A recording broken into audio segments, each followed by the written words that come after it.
저는 이번 성탄절 말씀을 준비하면서 한 가지 사실을 알게 되었습니다.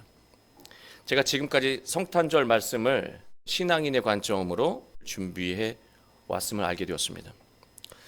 그래서 늘 성탄절 말씀의 주제는요, 기쁨이고 평안이고 감사이고 소망이었습니다.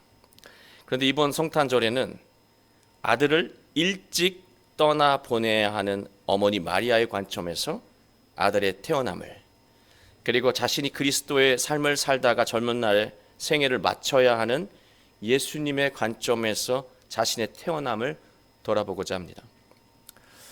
여러분, 아기가 태어나면 부모는 세상을 얻은 것처럼 기뻐합니다. 여러분의 부모님들도 여러분이 태어났을 때 세상을 다 가진 것처럼 기뻐하셨습니다. 여러분이 잘하는 것을 또 보시면서 부모님의 사랑은 더 깊어졌고, 그 깊고 넓은 사랑은 여러분을 향한 선량한 기대로 바뀌었습니다. 부모님은 우리가 나이가 들어도요, 또 우리가 가정을 이루어도요, 자녀를 향한 사랑과 선량한 기대는 멈추지 않습니다. 부모님이 지금 세상을 떠나고 곁에 계시지 않는다 하더라도요, 그 부모님은 우리 마음 안에서 우리를 지금도 사랑하고 계시고 우리의 미래를 아름답게 기대하고 계십니다. 그러나 세상에는요, 다른 부모들도 있어요. 그렇지 않은 부모도 있다라고 하는 거예요. 자녀가 자기 자신보다 더 빨리 죽는 것이 유일한 소망인 부모들도 있다는 사실입니다. 여러분, 제 말이 잘 이해가 안 되실 텐데요. 저는 신학생 때 교회에서 진행하는 자폐 아동 캠프에 봉사자로 참여했던 적이 있습니다. 제 아내도 그때 처음 봉사자로 만났는데요. 이 자폐 아동들은 특별해서 한 아이당 한 선생님이 붙어서 프로그램을 진행해야 일정을 소화할 수가 있습니다. 저는 원장님의 지도 방침을 잘 듣고 최선을 다해서 아이를 돌봤습니다. 아이들이 모두 잠이 들어서 하루 일정을 마칠 수 있었습니다. 저는 하루 종일 아이 곁에서 아이의 손과 발이 되면서 봉사를 하다 보니까 지치긴 지쳤는데 한 가지 중요한 질문이 있었습니다. 저는 원장님에게 그 궁금한 것을 물었습니다. 아이들의 부모님들은 무엇을 원하나요? 아이들이 어떻게 되길 원하시나요? 원장님은 1초의 망설임도 없이 잔잔한 목소리로 대답하셨습니다. 부모님들은 아이가 자신보다 하루라도 일찍 세상을 떠나길 원합니다. 원장님의 대답에는 더 설명이 필요가 없었습니다. 저는 30년이 지난 지금도 원장님의 말씀을 잊을 수가 없습니다. 바로 마리아의 심정이 자폐아를 자녀로 둔 부모님의 심정과 같지 않을까 하는 생각이 들었습니다. 자폐아는요, 어릴 때는 자폐가 있는지 몰라요. 대부분 알지 못합니다. 그러나 아이가 자라면서 아이가 특별하다는 것을 비로소 알게 됩니다. 마리아도 마찬가지였어요. 마리아는 성령을 통해 예수님을 잉태하죠. 그리고 천사에게 축복을 받습니다. 그리고 아기 예수님이 태어나 품에 안을 때도 마리아는 행복했습니다. 그러나 어미로서 느끼는 행복과 인간적인 기대는 이때까지였습니다.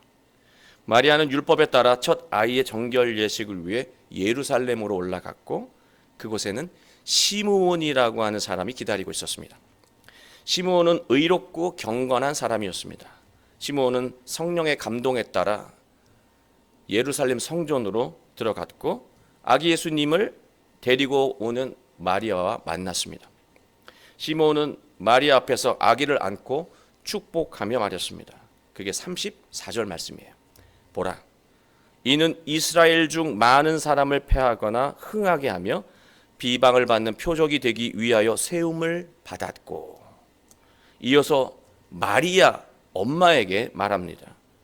35절 말씀이에요. 또 칼이 네 마음을 찌르듯 하리니 이는 여러 사람의 마음을 드러내려 함이니라 하더라.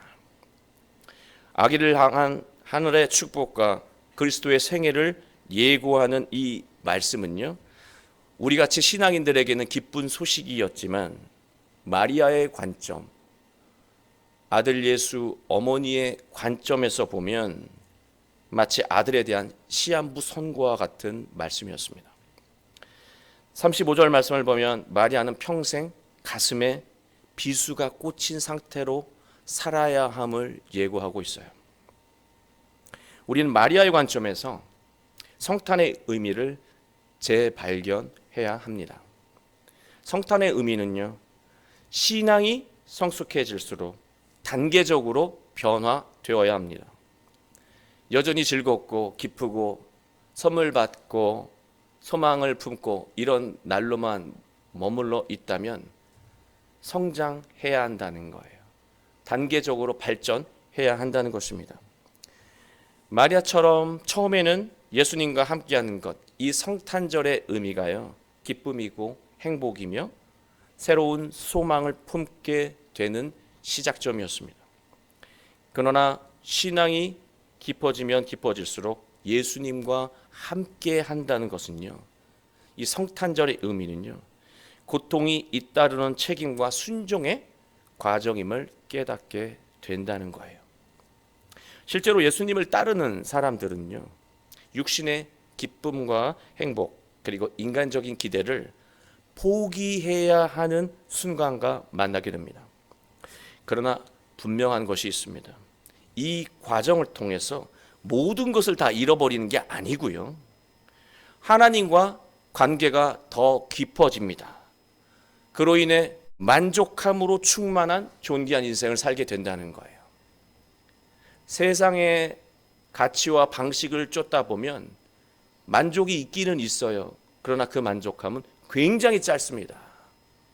더 강하고 자극적인 만족을 우리는 따라 살아가게 돼요. 그러나 그 만족도 또 순간적입니다. 그러나 모든 것을 잃은 것 같은 신앙의 과정이지만 그것은 잃은 것이 아니라 오히려 하나님과 깊은 관계 속에서 세상이 줄 수 없는 만족감과 존귀한 인생을 살게 된다는 것입니다. 예수님을 따르는 사람들은요, 깃털처럼 가볍고 짧은 순간에 사라지는 육신의 즐거움과는 비교할 수 없는 진리, 살면서 겪게 되는 모든 고통과 아픔에서 구원하는 그 위대한 진리와 만나게 된다는 것입니다. 결국 세상이 줄 수 없는 행복을 경험하게 되는 것이죠. 마리아는 예수님과 마지막 순간까지 함께 했고요, 그 평생에 짊어진 마리아의 아픔은요, 그의 생애를 더욱더 숭고하게 만드는 조력자가 되었습니다.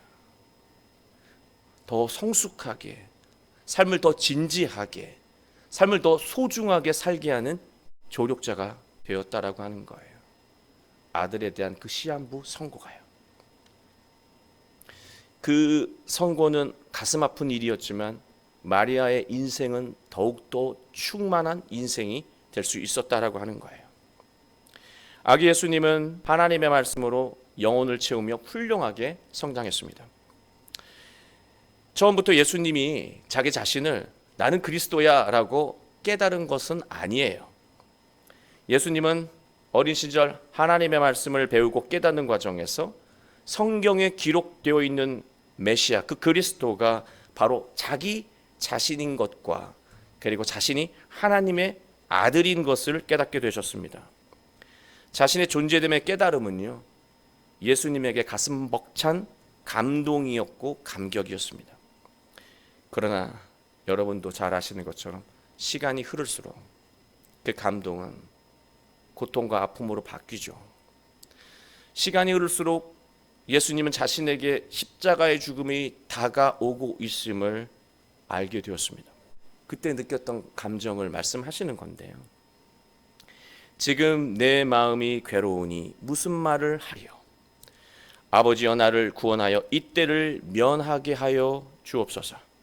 그러나 내가 이를 위하여 이때에 왔나이다. 28절 아버지여 아버지의 이름을 영광스럽게 하옵소서 하시니 이에 하늘에서 소리가 나서 이르되 내가 이미 영광스럽게 하였고 또다시 영광스럽게 하리라 하시니. 지금 내 마음이 괴롭다고 예수님은 말씀하고 있습니다. 이 괴롭다라고 하는 단어가 마음이 힘들어 이런 게 아니에요. 이 타라소라고 하는 헬라어인데요. 타라소는요, 요동치는 거예요. 폭풍치는 거예요. 흔들리는 거예요. 불안하다는 뜻이에요.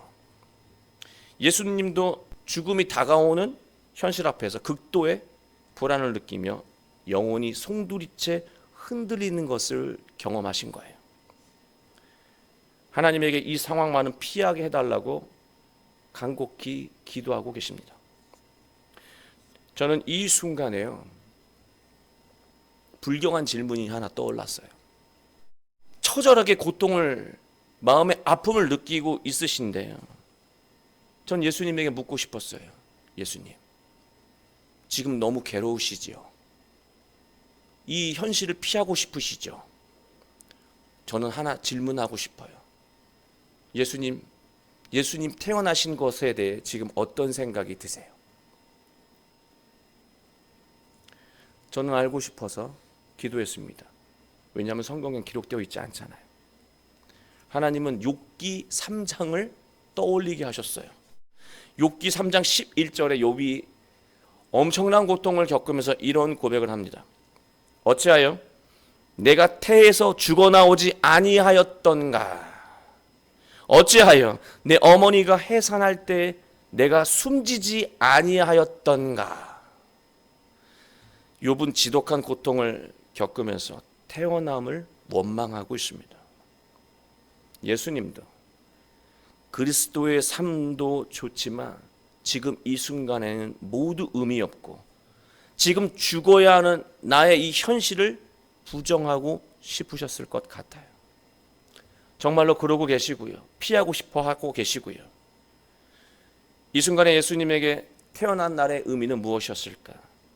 기쁨이 아니라 처음부터 없었으면 하는 날이었을지 모른다는 생각이 들었습니다. 우리가 인생의 아픔과 절망을 겪게 되면 우리 이런 말 혼자 읊조릴 때 있죠. 나는 이렇게 살아야 하는 운명인가? 난 계속 이렇게 허덕이며 살아야 되는 인생인가? 내가 이 꼴을 보겠다고 지금 이 사람을 만났고 자녀들을 키우고 직장 생활을 하고 삶을 살아가고 있는가? 그런 생각이 들 때가 있죠. 우리는 삶의 뿌리가 흔들릴 정도로 마음이 불안하고 두려울 때가 있고 또 실패와 절망이 깊어서 누군가를 그냥 하염없이 원망하고 싶을 때가 있고요. 또 그런 현실을 부정하며 그런 현실에서 도망치고 싶어질 때가 있습니다. 훌훌 털고 그냥 날아가 버리고 싶을 때가 있죠. 이런 순간이 되면은요, 우린 예수님을 기억해야 합니다. 그리고 예수님이 어떤 태도를 보이셨는지 우린 떠올려야 합니다. 예수님이 뭐라 말씀하셨습니까? 그러나 내가 이를 위하여 이때에 왔나이다. 예수님은 고통스러운 현실을 느끼셨지만 그 현실을 부정하지 않으셨습니다. 그대로 받아들이셨습니다. 그것도 그냥 받아들인 것이 아니라 체념하며 받아들인 것이 아니에요. 적극적으로 받아들이고 있다라고 하는 거예요. 이것을 우리가 배워야 하는 것입니다. 내가 이 땅에 태어난 것은 고통을 겪는 사람들을 구원하기 위해서 내가 태어났다라고 하는 거예요. 이 고통도 바로 그 과정이라고 하는 것이죠. 이 고통의 과정을 완성해야 사람들을 구원할 수 있고 그것을 이루어야 하는 순간이 바로 오늘 지금이라고 예수님은 고백하고 있는 것입니다.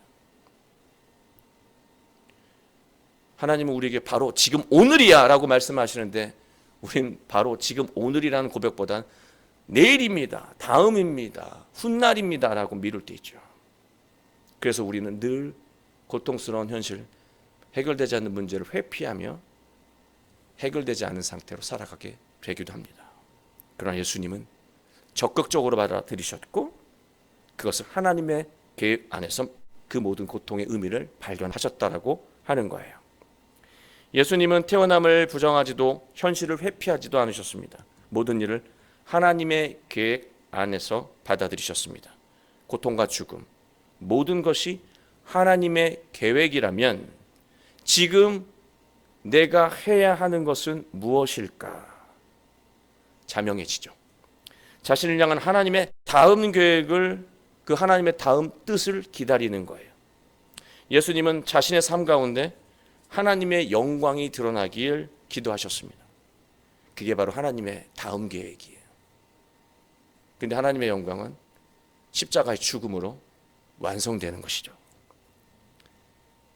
불안이 내 영혼을 사로잡아서 정말 회피하고 싶지만 하나님, 지금 이 순간에 하나님의 영광의 길까지 가게 하옵소서 기도하고 계십니다. 결국 예수님은 십자가에서 하나님의 영광을 모두 드러내셨습니다. 예수님은 십자가를 통해서 하나님이 원하시는 완전한 인간의 모습이 무엇인지 우리에게 보여주셨고, 우리가 살면서 지향해야 하는 삶이 무엇인지를 일깨워 주셨습니다. 이러한 예수님을 믿고 따르는 사람은요, 절망의 순간에도 하나님의 다음 계획을 확신하며 기다릴 수 있습니다. 그리고 하나님께서 그 계획을 선명하게 성령을 통해 말씀하실 때 우리는 주저함 없이 순종할 수 있습니다. 왜냐? 하나님은 우리를 향한 완전한 사랑을 하시는 분이시기 때문에 그렇습니다. 하나님의 계획은 완전하시기 때문에 그렇습니다. 그 과정을 통해서 우리는 존귀한 인생을 이루어낼 수 있는 거예요. 성탄절은요, 위기의 순간에 예수님이 보여주신 자기 존재됨의 긍정과 또 하나님의 다음 계획에 대한 확신과 믿음, 순종을 기억하는 날입니다. 사랑하는 교회 여러분, 성탄절은 2000년 전부터 지금까지 기쁜 날이고 감격스러운 날입니다. 그러나 이제 우리는요, 관점을 바꾸어서 성탄절을 바라봐야 합니다. 어머니 마리아와 예수님의 관점으로 성탄절을 바라볼 수 있어야 합니다. 그렇게 할 수 있다면 성탄절은 막연하게 즐거운 날로 그치지 않습니다. 돈과 시간을 소비하는 날로 끝나지 않습니다. 성탄절은 우리의 삶을 새롭게 만들고 어떤 역경에도 흔들리지 않고 복된 삶을 시작하는 출발점이 될 것입니다. 우리 모두 어떤 어려운 상황에 놓이더라도 마리아처럼 책임과 순종을 이행하며 살아가길 원합니다. 우리가 어떤 환경에 놓이더라도 예수님과 함께 다음 계획을 확신하며 하나님의 다음 계획을 확고히 믿으며 또 예수님처럼 하나님의 뜻을 순종하며 복되고 충만한 인생, 그리고 그런 아름다운 가정, 교회를 이루어 가시길 주 예수 그리스도의 이름으로 축원합니다.